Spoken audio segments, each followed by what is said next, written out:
기초연금 한 번 받기 시작하면 계속 나온다고 생각하셨죠? 지금까지는 그게 맞았습니다. 그런데 앞으로는 다릅니다. 받다가 탈락하는 구조로 바뀌고 있습니다. 그것도 정부가 공개적으로 발표하지 않아도 시간이 지나면 자동으로 줄어드는 방식으로요. 오늘 이 영상 하나면 세 가지를 가져가실 수 있습니다. 첫째, 정부가 왜 지금 기초연금을 손대는지 재정 구조부터 이해하게 됩니다.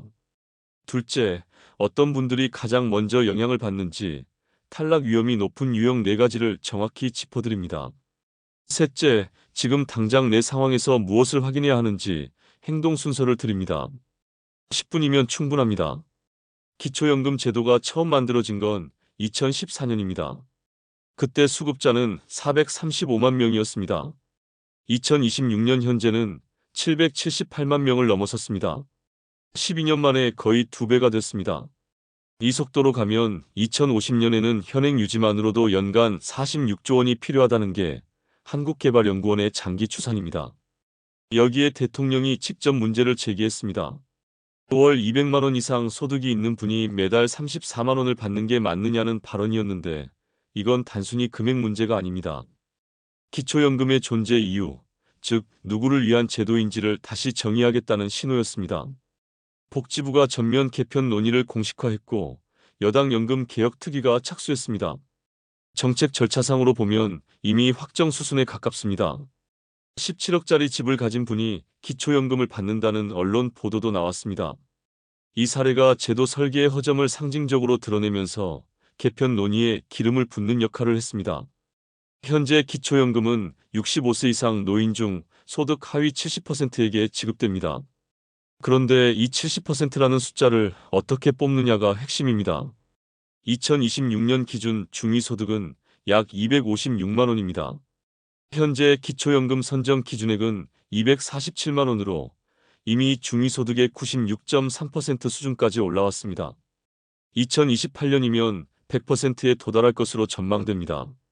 처음에는 저소득층 보호제도였던 것이 지금은 사실상 평균 소득층까지 혜택이 확장된 상태입니다. 정부가 추진하는 건 간단합니다. 중위소득 100%를 상한선으로 고정하는 것입니다. 지금처럼 물가가 오르고 소득이 오르면 선정 기준선도 같이 올라가는 구조를 막겠다는 겁니다. 상한선을 고정해버리면 어떻게 되냐?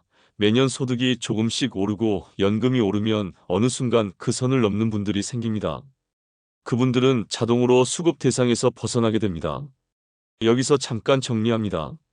하위 70%라는 기준 자체는 없애지 않습니다. 그 안에 상한선 하나를 추가하는 방식입니다. 겉으로는 변화가 작아 보이지만 이 구조가 작동하면 5년 뒤에는 수급 비율이 65%, 10년 뒤에는 60%, 30년 뒤에는 50%까지 내려갈 것으로 전망됩니다. 정부가 직접 지급 중단합니다라고 말하지 않아도 시간이 지나면서 자동으로 수급자가 줄어드는 구조입니다. 그래서 2050년 예산이 46조에서 41조로 줄어드는 겁니다. 이 부분이 오늘 영상에서 가장 실질적인 내용입니다. 첫 번째, 근로소득 공제 덕분에 수급 중인 분들입니다. 현재 근로소득은 116만 원을 먼저 공제하고 나머지의 70%만 소득으로 반영합니다. 이 구조 덕분에 다른 재산 없이 근로소득만 있는 경우 월 460만 원까지 벌어도 기초연금을 받을 수 있는 사례가 실제로 나옵니다. 그런데 이 공제폭이 줄어들거나 반영 비율이 바뀌면 이 구간이 가장 먼저 탈락 대상이 됩니다. 두 번째, 자산은 많은데 소득이 적은 분들입니다. 고가 부동산을 보유하거나 금융 자산이 있거나 임대 수익 구조를 가진 경우입니다. 현재도 자산을 소득으로 환산하는 방식이 있는데 이 환산 기준이 강화될 가능성이 있습니다. 17억짜리 집을 가진 분이 기초연금을 받는 사례가 언론에 보도된 것도 이 환산 구조의 허점 때문이었습니다. 세 번째, 부부 가구입니다. 현재도 부부가 함께 받으면 각각 20%씩 감액되는 부부 감액 제도가 있습니다. 여기에 더해 부부 합산 소득이 중위소득 100%를 초과하면 자동으로 제외되는 구조가 추가될 가능성이 있습니다. 배우자 소득이 상대적으로 높은 경우라면 지금부터 합산 금액을 점검해 두셔야 합니다. 네 번째, 국민연금 수령액이 높은 분들입니다. 현재도 국민연금을 일정 수준 이상 받으면 기초연금이 깎이는 연계 감액 제도가 있습니다. 이번 개편에서는 이 논리가 더 강화될 수 있습니다. 국민연금을 충분히 받는 경우 기초연금은 보충급여 성격으로만 제한하는 방향이 논의되고 있습니다. 올해 납부해서 국민연금을 많이 받게 되는 분들이 오히려 기초연금에서 불이익을 받는 아이러니한 구조가 더 강해질 수 있다는 뜻입니다. 여기서 오해를 방지하고 넘어가겠습니다. 기초연금이 폐지되는 것은 아닙니다. 저소득층에게는 오히려 지원이 두텁게 유지되거나 강화될 가능성이 높습니다. 하지만 하위 70%이니까 당연히 받는다는 공식은 이제 절대적이지 않습니다. 최근에는 기초연금 개편 논의와 함께 국고 선제 투입이라는 표현도 등장했습니다. 이건 연금 재정이 고갈되기 전에 미리 국가가 재정을 보강하겠다는 방향입니다. 쉽게 말해 제도를 축소하는 것만으로 문제를 해결할 수 없으니 재원 구조 자체를 손보겠다는 것입니다. 이 논의는 아직 확정된 내용이 아닙니다. 예정 또는 검토 단계로 이해하셔야 합니다.